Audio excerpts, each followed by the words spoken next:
faiblesses. Je vous ai enseigné sur les faiblesses. Le sorcier a peur de celui qui n'a pas peur de lui. Ça le rend faible. Retenez ce que je suis en train de vous dire. Le sorcier a peur de celui qui n'a pas peur de lui parce que ça le rend faible. Il agit sur votre peur. Aujourd'hui, une sœur prépare la nourriture à la maison. Un cafard saute dans la cuisine, panique dans son camp.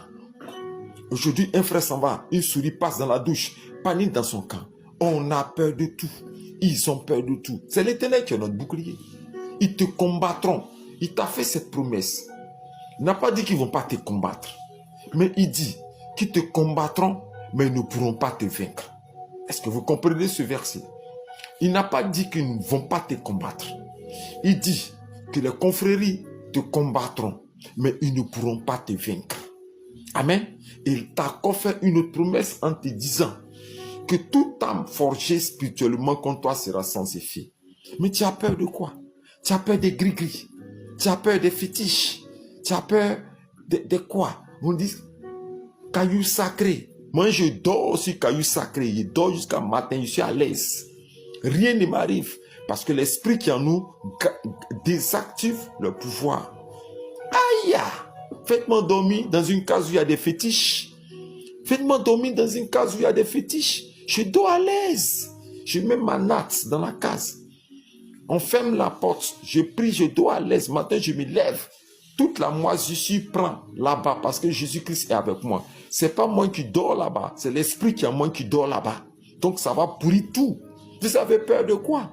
Vous avez peur de quoi? Je ne comprends pas le chrétien. Je ne comprends pas le chrétien. Amen. Les Philistins sont venus prendre l'arche de l'Alliance et l'Éternel pour mettre dans le temple de leur Dieu la haute statue d'Dagon. Quand ils ont mis l'arche, amen, quand ils ont mis l'arche, matin ils se lèvent. Ils ont mis l'arche en face de leur statue. Matin ils se lèvent, tête de statue est brisée, poitrine est brisée, pied est brisé, terrassé devant, et je répète bien, terrassé devant l'arche de l'Alliance de l'Éternel. Je répète, les Philistins sont allés prendre l'arche de l'Éternel.